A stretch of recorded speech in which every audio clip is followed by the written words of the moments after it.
आज शनिवार 7 सितंबर प्रथम पूज्य भगवान गणपति के आगमन का पर्व गणेश चतुर्थी है। माना जाता है कि गणेश जी की पूजा से घर परिवार में सुख समृद्धि बनी रहती है और हमारी बुद्धि प्रखर होती है। सनातन धर्म में किसी भी पूजा पाठ व नए कार्य की शुरुआत करने से पहले गणपति पूजा का विधान है।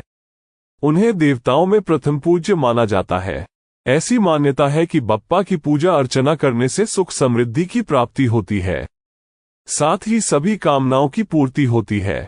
भगवान गणेश को गजानन, एकाक्षर, विघ्नहर्ता, एकदंत आदि नामों से जाना जाता है, जिनका अपना अपना महत्व है। ये सुनते हैं गणेश जी की एक कथा। बार एक गरीब और दृष्टिहीन बुढ़िया थी।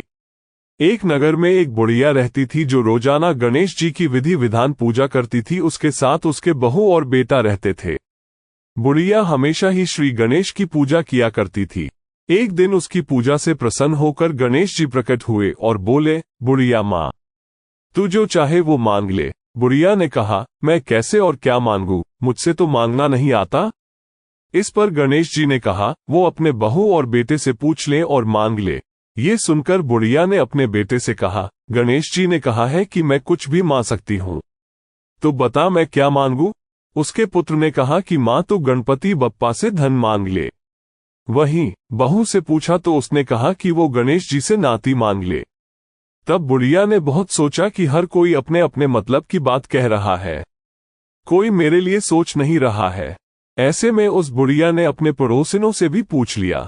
तब उन सभी ने कहा, बुढ़िया तू तो कुछ ही दिन जिएगी, धन और नाती मांगने से क्या फायदा। तू अपने लिए आंखों की रोशनी मांग ले, इससे तेरी जिंदगी आराम से कट जाएगी।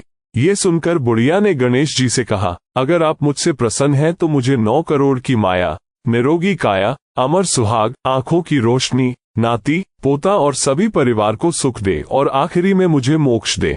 ये सुनकर गणपति बप्पा ने कहा, बुढ़िया माँ, ये सब मांगकर तुमने तो मुझे ठग लिया, लेकिन वचन के अनुसार जो तूने मांगे हैं वो सब तुझे मिलेगा। इतना कहकर गणेश जी अंतर्धान हो गए। बुढ़िया ने जो कुछ भी मांगा था उसे वो सब मिल गया। हे गणपति बप्पा, जैसे तुमने उस बुढ़िया माँ को सब कुछ दिया, ठीक वैसे ही हमें भी सब दे। आपको ये कहानी कैसी लगी कृपया कमेंट बॉक्स में लिखें। अगर आपको हमारा प्रयास पसंद आया तो हमारे चैनल को लाइक और सब्सक्राइब करें।